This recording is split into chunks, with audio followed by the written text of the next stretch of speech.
Praise the Lord. ಕರ್ತನ ಪರಿಶುದ್ಧ ನಾಮಕ್ಕೆ ಸ್ತೋತ್ರವಾಗಲಿ. We are on this topic, build your church. ನಿಮ್ಮ ಸಭೆಯನ್ನ ಕಟ್ಟಿರಿ ಅನ್ನೋ ಒಂದು ಟಾಪಿಕ್ ನ ವಿಚಾರವಾಗಿ ನಾವು ಧ್ಯಾನ ಮಾಡ್ತಾ ಇದ್ದೀವಿ. Church is the household of God. ಸಭೆ ಅನ್ನೋದು ದೇವರ ಮನೆಯಾಗಿದೆ. That means we are the family of God. ಅದರ ಅರ್ಥ ಏನಂತಂದ್ರೆ ನಾವು ದೇವರ ಕುಟುಂಬವಾಗಿದ್ದೇವೆ. Why is this church is the body of Christ? ಸಭೆಯು ದೇವರ ಶರೀರ ಆಗಿದೆ. That means we are the parts or the organs of His body. ಅದರ ಅರ್ಥ ಏನಂತಂದ್ರೆ ಆತನ ಶರೀರದ ಅಂಗಾಂಗಗಳು ನಾವಾಗಿದ್ದೇವೆ. Church is the bride of Christ. ಸಭೆ ದೇವರ ಮೊದಲಗಿತ್ತಿಯಾಗಿದ್ದಾಳೆ. We are His bride.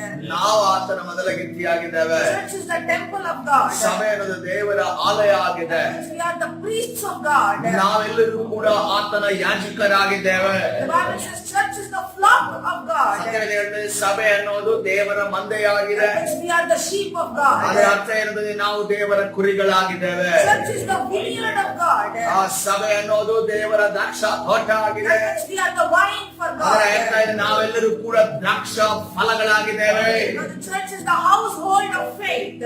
ನಂಬಿಕೆಯ ಮನೆ ಸಭೆ ಅನ್ನೋದು ನಂಬಿಕೆಯ ಮನೆ ಆಗಿದೆ. We are His faithful children. ಅದರ ಅರ್ಥ ಏನಂದ್ರೆ ನಾವು ನಂಬಿಗಸ್ತ ಮಕ್ಕಳಾಗಿದ್ದೇವೆ. Secondly, we began with knowing the responsibilities of the church. ಎರಡನೇ ವಿಚಾರ ನಾವು ಕಲಿತ ವಿಚಾರ ಸಭೆಯ ಜವಾಬ್ದಾರಿ ವಿಚಾರವಾಗಿ ಕಲಿತುಕೊಂಡೆ. Number 1, ಮೊದಲನೇದಾಗಿ worship. ಆರಾಧನೆ ಮಾಡುವ. We should begin everything by worshiping God. ನಾವು ಎಲ್ಲಾ ಕಾರ್ಯಗಳನ್ನು ಸಭೆಗಳಲ್ಲಿ ಎಲ್ಲಿದ್ರು ಕೂಡ ಕರ್ತನ ಸನ್ನಿಧಾನದಿಂದ ನಾವು ಆರಾಧನೆಯಿಂದ ಪ್ರಾರಂಭ ಮಾಡೋಣ. Number 2, we should influence our society with the right examples. ಎರಡನೇದಾಗಿ ನಮ್ಮ ಒಂದು ಒಳ್ಳೆಯ ಸಾಕ್ಷಿಯ ಮುಖಾಂತರ ಉದಾಹರಣೆಯ ಮುಖಾಂತರ ನಾವು ಸಮಾಜವನ್ನ ಪ್ರಭಾವ ಬೀರಬೇಕು. So number 3, ಮೂರನೇದಾಗಿ so when you build church, ನೀವು ಸಭೆಯನ್ನ ಕಟ್ಟುವಾಗ you need to transform the lives. ನೀವು ಜನರ ಜೀವಿತಗಳನ್ನ ಬದಲಾಯಿಸಬೇಕು. No, we are to move the men from the kingdom of darkness, the kingdom of light. ನಾವು ಜನರನ್ನ ಕತ್ತಲೆ ಲೋಕದ ರಾಜ್ಯದಿಂದ ಬೆಳಕಿನ ರಾಜ್ಯಕ್ಕೆ ನಾವು Just ನಡೆಸಬೇಕಾಗಿದೆ. the gospel has the power to transform the lives. ಈ ಸುವಾರ್ತೆ ಅನ್ನುವುದಕ್ಕೆ ದೇವರ ಆ ಒಂದು ಕತ್ತಲೆ ಲೋಕದಿಂದ ಬೆಳಕಿನ ಲೋಕಕ್ಕೆ ಜನರನ್ನ ತರುವಂತ ಶಕ್ತಿ ಅದರಲ್ಲಿದೆ. For example, if ಉದಾಹರಣೆ you ನೋಡುವ. read about the Samaritan woman's life, ನೀವು ಸಮಾರಿಯ ಸ್ತ್ರೀಯ ವಿಚಾರವಾಗಿ ನೀವು ಓದುವುದಾದರೆ she heard the gospel directly from Lord Jesus Christ. ಆಕೆ ಕರ್ತನಾದ ಯೇಸು ಕ್ರಿಸ್ತನ ಬಾಯಿಯ ಮುಖಾಂತರವಾಗಿ ಸುವಾರ್ತೆಯನ್ನು ಕೇಳುತ್ತಾಳೆ. At the moment she couldn't keep quiet. ಆ ಕ್ಷಣದಲ್ಲೇ ಆಕೆ ಕೇಳಿದ ಕ್ಷಣವೇ ಆಕೆಗೆ ಸುಮ್ಮನೆ ಕೂರೋದಕ್ಕೆ She ಸಾಧ್ಯವಾಗಲಿಲ್ಲ. ran back to her village. ಆಕೆ ಮತ್ತೆ ತಿರುಗಿ ಆಕೆಯ ಒಂದು ಊರು ಹಳ್ಳಿಗೆ ಹೋಗುವುದನ್ನು She ನಾವು began ಗಮನಿಸ್ತೇವೆ. to give the gospel to the people. ಅಲ್ಲಿರುವಂತ ಜನರಿಗೆ ಯೇಸು ಹೇಳಿದ್ದನ್ನ ಮತ್ತೆ ತಿರುಗಿ ಹಂಚುವುದನ್ನು ನಾವು Let ಗಮನಿಸುತ್ತೇವೆ. us read what happens in the village. ಆ ಒಂದು ಹಳ್ಳಿಯಲ್ಲಿ ಏನಾಯ್ತು ಎಂದು ನೋಡಿಕೊಳ್ಳೋಣ. John chapter 4, ಯೋಹಾನನ ಸುವಾರ್ತೆ 4ನೇ ಅಧ್ಯಾಯ verses from 39 to 42. 39ರಿಂದ 42 Let ವಚನಗಳು. us read the word. ಸಮಯ ವಾಕ್ಯವನ್ನು ಓದಿಕೊಳ್ಳೋಣ. Many of the Samaritans from that town believed in Jesus because of women's testimony. He told me everything I ever did. So when the Samaritans came to him, they asked him to stay with them, and he stayed 2 days. And many more believed because of his message. They said to the woman, "We now believe not only because of your words, we have heard for ourselves, and we know that this man truly is the savior of the world." ನಾನು ಮಾಡಿದ್ದನ್ನೆಲ್ಲ ಆತನು ನನಗೆ ಹೇಳಿದ್ದಾನೆಂಬುದಾಗಿ ಸಾಕ್ಷಿ ಕೊಡುತ್ತಿರುವ ಆ ಹೆಂಗಸಿನ ಮಾತಿನ ಮೇಲೆ ಆ ಊರಿನ ಸಮಾರ್ಯರಲ್ಲಿ ಅನೇಕರು ಆತನನ್ನು ನಂಬುವವರಾದರು. ಆದ್ದರಿಂದ ಆ ಸಮಾರ್ಯರು ಆತನ ಬಳಿಗೆ ಬಂದು ನೀನು ನಮ್ಮಲ್ಲಿ ಇರಬೇಕೆಂದು ಆತನನ್ನು ಬೇಡಿಕೊಳ್ಳಲು ಆತನು 2 ದಿವಸ ಅವರಲ್ಲೇ ಇದ್ದನು.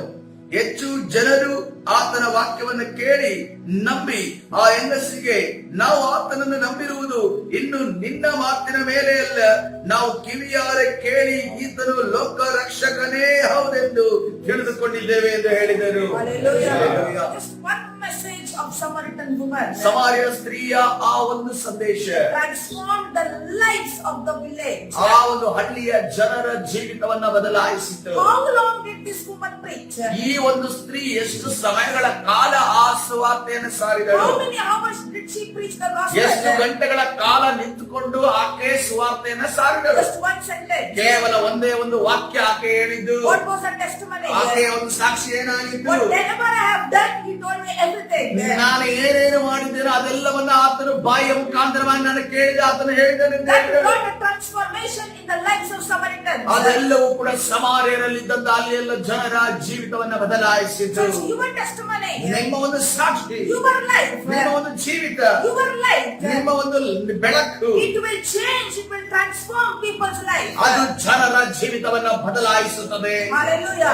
This is how we will build the church. ಈ ರೀತಿಯಲ್ಲಿ ನಾವು ಸಭೆಯನ್ನು ಕಟ್ಟುವವರಾಗಬೇಕು. Sharing your testimony is the responsibility of the church. ನಮ್ಮ ಒಂದು ಸಾಕ್ಷಿಗಳನ್ನು ಹಂಚುವುದು ಅದೊಂದು ಸಭೆಯ ಕರ್ತವ್ಯವಾಗಿದೆ. Number 4. ನಾಲ್ಕನೇದಾಗಿ, So how do you build the church? ನಾವು ಸಭೆಯನ್ನು ಹೇಗೆ ಕಟ್ಟಬೇಕು? What is the responsibility?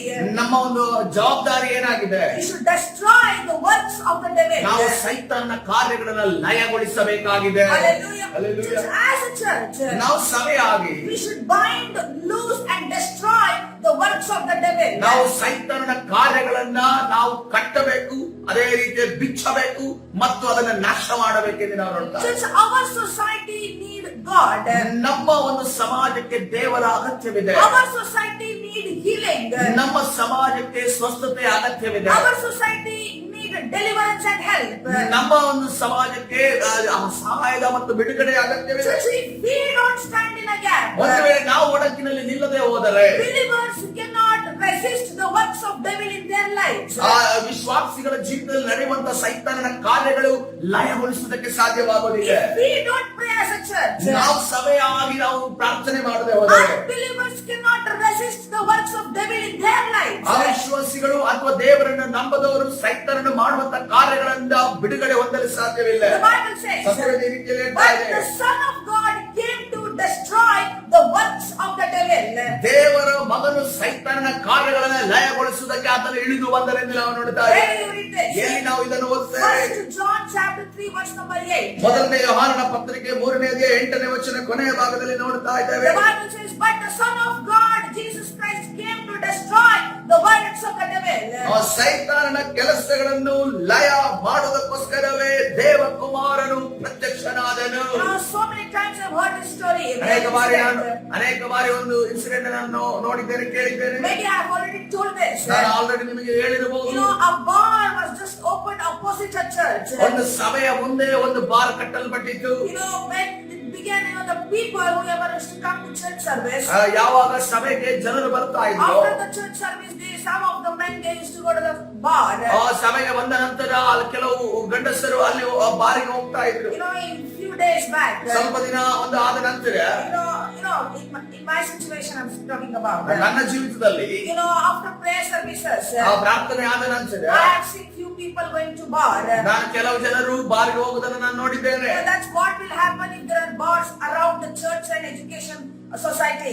ಸಭೆಯ ಸುತ್ತಲೂ ಅಥವಾ ಒಂದು ವಿದ್ಯಾಭ್ಯಾಸ ಸಂಸ್ಥೆಯ ಸುತ್ತಲೂ ಬಾರ್ಗಳಿರುವಾಗ ಈ ರೀತಿಯ ಕಾರ್ಯಗಳು ನಡೆಯುತ್ತವೆ. Opposite this church there was a bar.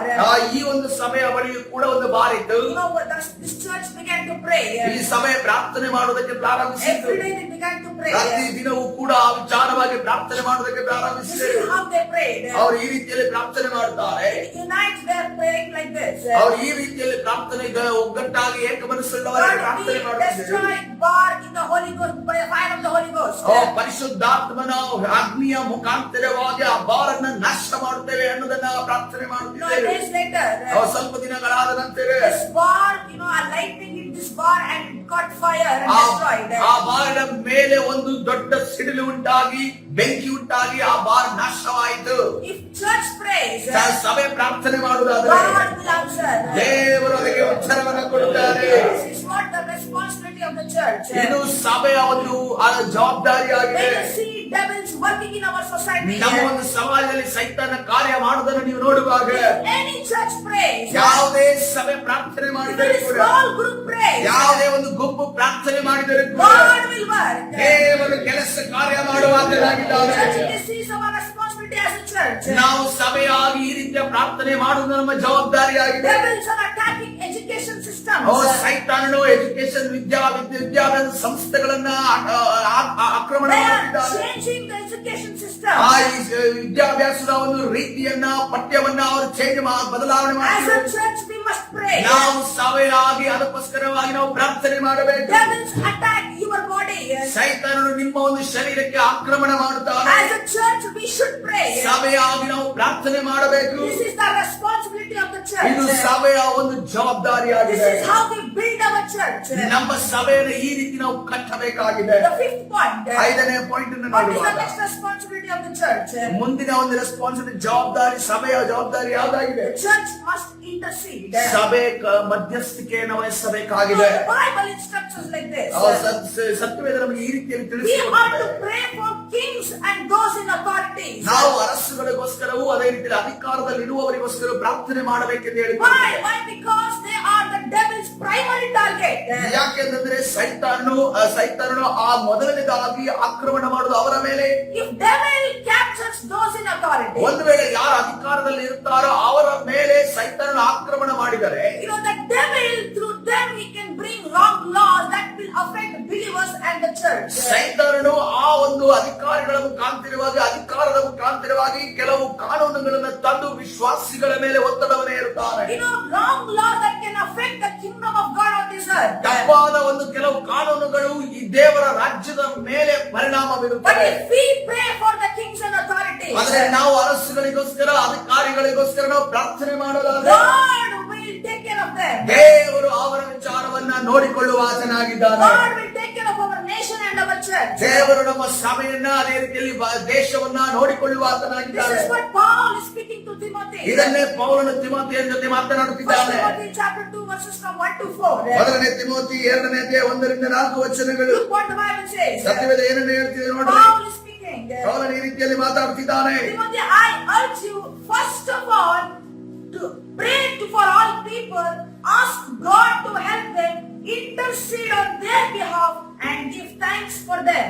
ಎಲ್ಲದಕ್ಕಿಂತ ಮೊದಲು ಮನುಷ್ಯರೆಲ್ಲರಿಗೋಸ್ಕರ ದೇವರಿಗೆ ವಿಜ್ಞಾಪನೆಗಳನ್ನು, ಪ್ರಾರ್ಥನೆಗಳನ್ನು, ಮನವಿಗಳನ್ನು, ಸ್ತುತಿಗಳನ್ನು ಮಾಡಬೇಕೆಂದು ಬೋಧಿಸುತ್ತೇನೆ. Pray this way for kings and all who are in authority, so that we can live peaceful and quiet lives marked by godliness and dignity.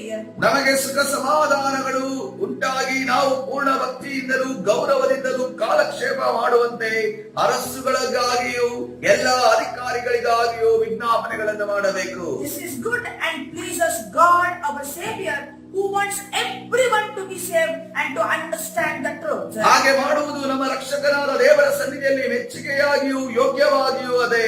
ಎಲ್ಲಾ ಮನುಷ್ಯರು ರಕ್ಷಣೆಯನ್ನು ಹೊಂದಿ ಸತ್ಯದ ಜ್ಞಾನಕ್ಕೆ ಸೇರಬೇಕೆಂಬುದು ಆತನ ಚಿತ್ತವಾಗಿದೆ. This is the responsibility of the church. ಇದು ಸಭೆಯ We ಜವಾಬ್ದಾರಿಯಾಗಿದೆ. should pray for our kings and authorities. ನಮ್ಮ ಅರಸುಗಳಿಗೋಸ್ಕರ ಅಧಿಕಾರಿಗಳಿಗೋಸ್ಕರ ನಾವು ಪ್ರಾರ್ಥನೆ ಮಾಡಬೇಕು. Pray for your boss.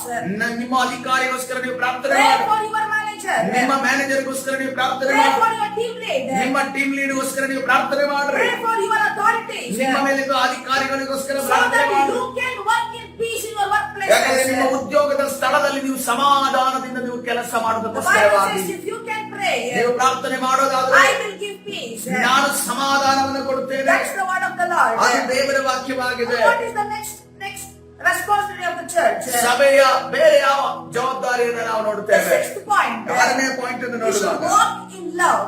ನಾವು ಪ್ರೀತಿಯಲ್ಲಿ ನಾವು ನಡೆಸಲ್ಪಡಬೇಕು. As a church, ನಾವು ಸಭೆಯಾಗಿ we are to walk in love towards unbelievers. ನಾವು ಅವಿಶ್ವಾಸಿಗಳ ಪ್ರತಿಯಾಗಿ, ಲೋಕದ ಜನರ ಪ್ರತಿಯಾಗಿ ನಾವು ಪ್ರೀತಿಯಿಂದ We ನಡೆದುಕೊಳ್ಳಬೇಕು. know how to love our families. ನಮ್ಮ ಕುಟುಂಬವನ್ನು ಹೇಗೆ ಪ್ರೀತಿ ಮಾಡಬೇಕು ನಮಗೆ ಗೊತ್ತಿದೆ. We are so good towards our believers. ನಮ್ಮ ವಿಶ್ವಾಸಿಗಳ ಮಧ್ಯದಲ್ಲಿ ಯಾವ ರೀತಿಯ ಪ್ರೀತಿಯಿಂದ ಇರಬೇಕೆಂದು ನಮಗೆ ಗೊತ್ತಿದೆ. But the Bible says, ಅದೇ ರೀತಿಯಲ್ಲಿ ಸತ್ಯವೇದ ಈ ರೀತಿಯಲ್ಲಿ show the ಹೇಳ್ತಾರೆ. same love to the unbelievers. ನೀವು ಅವಿಶ್ವಾಸಿಗಳಿಗೂ ಲೋಕದ ಜನರಿಗೂ ನಿಮ್ಮ ಪ್ರೀತಿಯನ್ನು ತೋರಿಸಿರಿ. Because we have what they don't have. ಯಾಕಂದ್ರೆ ಅವರ ಏನಿಲ್ಲವೋ ಅವರಿಗಿಲ್ಲ. ನಮಗಿರುವುದು ಅವರಲ್ಲಿ ಇಲ್ಲ ಎಂದು ನಾವು ನೋಡ್ತಾ What ಇದ್ದೇವೆ. is that? ಅದೇನಾಗಿದೆ? The love of God. ಅದು ದೇವರ ಪ್ರೀತಿಯಾಗಿದೆ. We have the love of God. ನಮ್ಮ ಬಳಿ ದೇವರ ಪ್ರೀತಿ ಇದೆ. They don't have the love of God. ಅವರ ಬಳಿ ದೇವರ ಪ್ರೀತಿ ಇಲ್ಲ. They only hate people. ಅವರು ಜನರನ್ನ ದ್ವೇಷಿಸುವಂತ ಕಲಿತಿದ್ದಾರೆ. But we have the love of God. ಆದರೆ ನಮ್ಮ ಬಳಿ ದೇವರ ಪ್ರೀತಿ ಇದೆ. We need to forgive people. ನಾವು ಜನರನ್ನ ಕ್ಷಮಿಸಬೇಕಾಗಿದೆ. When we show forth the love of God, ನಾವು ಯಾವಾಗ ಅವರ ಮುಂದೆ ದೇವರ ಪ್ರೀತಿಯನ್ನು ತೋರಿಸುತ್ತೇವೆ, that will attract them to come into Christ. ಅವರು ಕ್ರಿಸ್ತನ ಬಳಿ ಬರುವುದಕ್ಕೆ ಅದು ಸಹಾಯವಾಗುತ್ತದೆ. If you quarrel with unbelievers, ಒಂದು ವೇಳೆ ನೀವು ಅವಿಶ್ವಾಸಿಗಳ ಜೊತೆ, ಲೋಕದ ಜನರ ಜೊತೆ ನೀವು ಜಗಳವಾಡೋದಾದ್ರೆ, what will attract them to come into Christ? ಅವರು ನಿಮ್ಮ ನಿಮ್ಮ ಬಳಿ ಬರುವುದಕ್ಕೆ ಯಾವುದು ಆಕರ್ಷಣೆ ಮಾಡುತ್ತದೆ? What will attract for them to come to Christ? ಅವರು ಕ್ರಿಸ್ತರ ಬಳಿ ಬರುವುದಕ್ಕೆ ಅವರನ್ನು ಆಕರ್ಷಣೆಗೊಳಿಸುವುದು ಯಾವುದು? So the Bible says, ಸತ್ಯವೇದ ಈ ರೀತಿಯಲ್ಲಿ ಹೇಳ್ತಾರೆ, live a life filled with love of Christ. ಕ್ರಿಸ್ತನ ಪ್ರೀತಿಯಿಂದ ತುಂಬಿದವರಾಗಿ ಜೀವಿತವನ್ನು ನಡೆಸುವವರಾಗಿರಬೇಕು. Following the example of Christ. ಕ್ರಿಸ್ತನ ಒಂದು ಉದಾಹರಣೆಯಾಗಿ ಇಟ್ಟುಕೊಂಡು ನೀವು ಜೀವಿಸುವವರಾಗಿರಬೇಕು. Ephesians chapter 5 verse number 2. ಎಫೆಸ ಬರೆದ ಪತ್ರಿಕೆ 5ನೇ ವಚನವನ್ನು ನೋಡುವಾಗ, He loved us and offered himself as a sacrifice for us, a pleasing aroma to God. ಕ್ರಿಸ್ತನು ನಿಮ್ಮನ್ನು ಪ್ರೀತಿಸಿ ನಮ್ಮೆಲ್ಲರಿಗೋಸ್ಕರ ತನ್ನನ್ನೇ ದೇವರಿಗೆ ಸುಗಂಧ ವಾಸನೆಯಾದ ಕಾಣಿಕೆಯಾಗಿಯೂ ಯಜ್ಞವಾಗಿಯೂ ಸಮರ್ಪಿಸಿಕೊಂಡ ಪ್ರಕಾರ ನೀವು ಪ್ರೀತಿಯಲ್ಲಿ ನಡೆದುಕೊಳ್ಳಿರಿ. This is the responsibility of the church. ಇದು ಸಭೆಯ ಜವಾಬ್ದಾರಿಯಾಗಿದೆ. Walk in love with unbelievers. ನೀವು ಅವಿಶ್ವಾಸಿಗಳ ಜೊತೆ, ಲೋಕದ ಜನರ ಜೊತೆ ನೀವು ಪ್ರೀತಿಯಿಂದ That's the responsibility of the ಅದು church. ಸಭೆಯ ಜವಾಬ್ದಾರಿಯಾಗಿದೆ. What else are the responsibilities? ಬೇರೆ ಯಾವ ಜವಾಬ್ದಾರಿಗಳಿದ್ದಾವೆ? The last one, ಕೊನೆಯದಾಗಿ authority. ಆ ಅಧಿಕಾರ ಎಂದು ನಾವು ನೋಡುತ್ತಾ God ಇದ್ದೇವೆ. has given us the authority. ದೇವರು ನಮಗೆ ಅಧಿಕಾರವನ್ನು ಕೊಟ್ಟಿದ್ದಾನೆ. The Bible says, ಸತ್ಯವೇದ ಈ ರೀತಿಯಲ್ಲಿ ಹೇಳ್ತಾ ಇದೆ, behold, I give you the authority to trample on serpents and scorpions and over all the power of the enemy, and nothing shall by any means hurt you. ನೋಡಿರಿ, ಹಾವುಗಳನ್ನು, ಚೇಳುಗಳನ್ನು, ವೈರಿಯ ಸಮಸ್ತ ಬಲವನ್ನು ತುಳಿಯುವುದಕ್ಕೆ ನಿಮಗೆ ಅಧಿಕಾರ ಕೊಟ್ಟಿದ್ದೇನೆ, ಯಾವುದು ನಿಮಗೆ ಕೇಡು ಮಾಡುವುದೇ ಇಲ್ಲ. Hallelujah. The church has the authority to establish the kingdom of God. ಸಭೆಗೆ ದೇವರ ರಾಜ್ಯವನ್ನು ಕಟ್ಟುವುದಕ್ಕೆ ಒಂದು ಜವಾಬ್ದಾರಿ ಇದೆ. God has given the authority to church to expand the kingdom of ದೇವರ God. ರಾಜ್ಯವನ್ನು ವಿಸ್ತಾರಗೊಳಿಸುವುದಕ್ಕೋಸ್ಕರವಾಗಿ ದೇವರು ಸಭೆಗೆ ಅಧಿಕಾರವನ್ನು ಕೊಟ್ಟಿದ್ದಾನೆ. This is the word of the Lord. ಇದು ದೇವರ ವಾಕ್ಯವಾಗಿದೆ. Church, as believers, we must pray for our nation. ಸಭೆಯೇ ನಾವು ವಿಶ್ವಾಸಿಗಳಾಗಿ ನಮ್ಮ ದೇಶಕ್ಕೋಸ್ಕರ ನಾವು ಪ್ರಾರ್ಥನೆ The ಮಾಡಬೇಕಾಗಿದೆ. peace and spiritual progress of our nation, ನಮ್ಮ ಒಂದು ದೇಶದ ಸಮಾಧಾನ ಮತ್ತು ಉನ್ನತಿ ನಮ್ಮ ಮೇಲೆ, that will lead to our peace and our progress. ಅದು ನಮಗೆ ಸಮಾಧಾನ, ನಮಗೆ ಉನ್ನತಿಯನ್ನು ತಂದು ಕೊಡುತ್ತದೆ. The gates of hell are fighting the church. ಈ ಸಭೆಯ ವಿರುದ್ಧವಾಗಿ ಈ ಸೈತಾನ, ಪಾತಾಳ ಲೋಕದ ಶಕ್ತಿಗಳು ಕಾರ್ಯ ಮಾಡ್ತಾ But we ಇದ್ದಾವೆ. must be strong in the Lord. ಆದರೆ ನಾವು ಕರ್ತನಲ್ಲಿದ್ದು ನಾವು ಬಲಗೊಳ್ಳಬೇಕಾಗಿದೆ.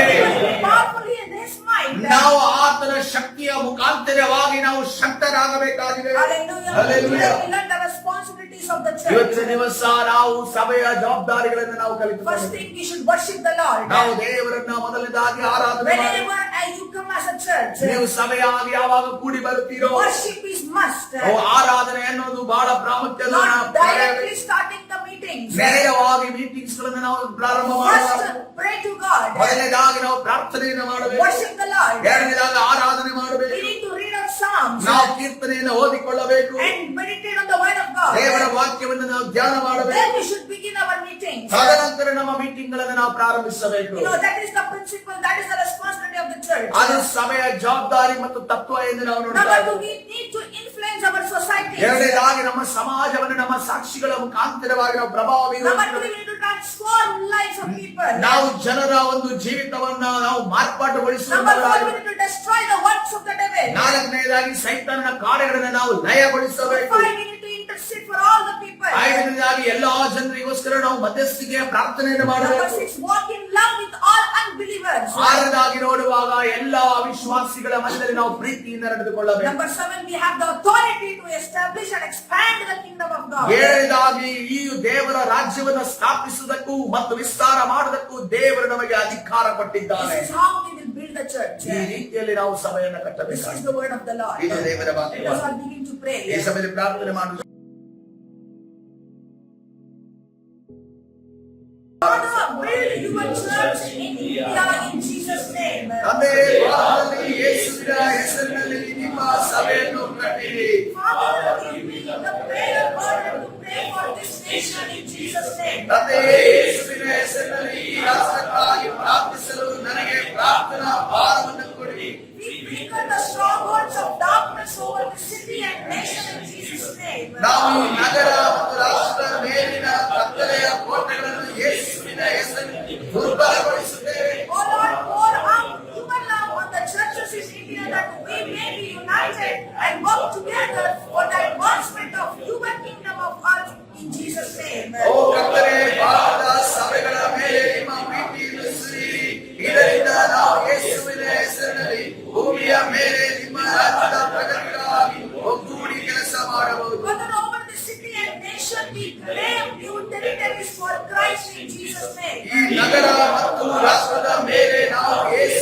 ಹೆಸರಿನಲ್ಲಿ ಕ್ರಿಸ್ತನಿಗಾಗಿ ಹೊಸ ಆದೇಶಗಳನ್ನು ಬರೆಯುತ್ತೇವೆ. Any laws that are against godly principles, values, and the church life will be reversed in Jesus' name. ದೈವಿಕ ತತ್ವಗಳು, ಮೌಲ್ಯಗಳು ಮತ್ತು ಸಭೆಗೆ ವಿರುದ್ಧವಾದ ಯಾವುದೇ ಕಾನೂನುಗಳನ್ನು ಯೇಸುವಿನ ಹೆಸರಿನಲ್ಲಿ ರದ್ದುಗೊಳಿಸುತ್ತೇವೆ. We release the peace of God over our city and nation in Jesus' name. ನಾವು ನಮ್ಮ ನಗರ ಮತ್ತು ರಾಷ್ಟ್ರದ ಮೇಲೆ ಯೇಸುವಿನ ಹೆಸರಿನಲ್ಲಿ ದೇವರ ಶಾಂತಿಯನ್ನು ಬಿಡುಗಡೆ ಮಾಡುತ್ತೇವೆ. Father, let your will be done over our city and nation in Jesus' name. ತಂದೆಯೇ, ನಮ್ಮ ನಗರ ಮತ್ತು ರಾಷ್ಟ್ರದ ಮೇಲೆ ನಿನ್ನ ಚಿತ್ತವು ಯೇಸುವಿನ ಹೆಸರಿನಲ್ಲಿ ನೆರವೇರಲಿ.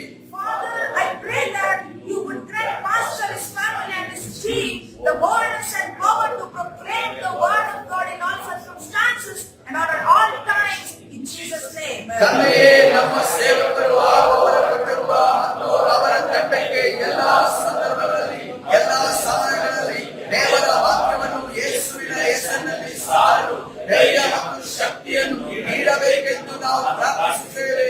Father, in the name of Jesus, I ask that mighty signs, wonders, and miracles that will baffle the human knowledge and understanding that will take place in the voice of our church services. ತಂದೆಯೇ, ಯೇಸುವಿನ ಹೆಸರಿನಲ್ಲಿ ಮಾನವ ಜ್ಞಾನವನ್ನು, ವೈಜ್ಞಾನಿಕ ಜಗತ್ತಿನ ತಿಳುವಳಿಕೆಯನ್ನು ಮೂಕವಿಸ್ಮಿತಗೊಳಿಸುವ ಪ್ರಬಲವಾದ ಚಿಹ್ನೆಗಳು, ಮಾರ್ಗಗಳು ಮತ್ತು ಅದ್ಭುತಗಳು ವಾಯ್ಸ್ ಆಫ್ ಹೆವೆನ್ ಸಭೆಯಲ್ಲಿ ನಡೆಯಲಿ ಎಂದು ನಾನು ಕೇಳಿಕೊಳ್ಳುತ್ತೇನೆ. Father, in the name of Jesus, I ask that you would bless Pastor, his family, and the team with supernatural wisdom, understanding, and knowledge to build programs and activities that are catalysts to revival and church growth. ತಂದೆಯೇ, ಯೇಸುವಿನ ಹೆಸರಿನಲ್ಲಿ ನಮ್ಮ ಸಭಾಪಾಲಕರನ್ನು, ಅವರ ಕುಟುಂಬ ಮತ್ತು ತಂಡವನ್ನು ಉಜ್ಜೀವನಗೊಳಿಸಿ ಮತ್ತು ಸಭೆಯ ಬೆಳವಣಿಗೆಗೆ ದೈವಿಕ ಕಾರ್ಯಕ್ರಮಗಳು ಮತ್ತು ಚಟುವಟಿಕೆಗಳನ್ನು ನಡೆಸಲು ಬುದ್ಧಿವಂತಿಕೆ, ತಿಳುವಳಿಕೆ ಮತ್ತು ಜ್ಞಾನದಿಂದ ನೀವು ಆಶೀರ್ವದಿಸಬೇಕೆಂದು ನಾನು ಕೇಳುತ್ತೇನೆ. In Jesus' name we pray. ಯೇಸುವಿನ ನಾಮದಲ್ಲಿ ತಂದೆಯೇ, Amen. Amen. God bless you. Luke chapter 10 verse number 19. ಲೋಕನ ಸುವಾರ್ತೆ 10ನೇ 19ನೇ ವಚನದ ಪ್ರಕಾರವಾಗಿ ದೇವರು ನಿಮ್ಮನ್ನೆಲ್ಲರನ್ನ ಆಶೀರ್ವದಿಸಲಿ. And 1 Timothy chapter 2 verses from 1 to 4. ಅದೇ ರೀತಿ ಮೊದಲನೇ ತಿಮೋಥಿ 2ನೇ ಅಧ್ಯಾಯ 1ರಿಂದ 4 ವಚನಗಳ ಪ್ರಕಾರವಾಗಿ ದೇವರು ನಿಮ್ಮನ್ನೆಲ್ಲರನ್ನ ಆಶೀರ್ವದಿಸುತ್ತಾಗಲಿ.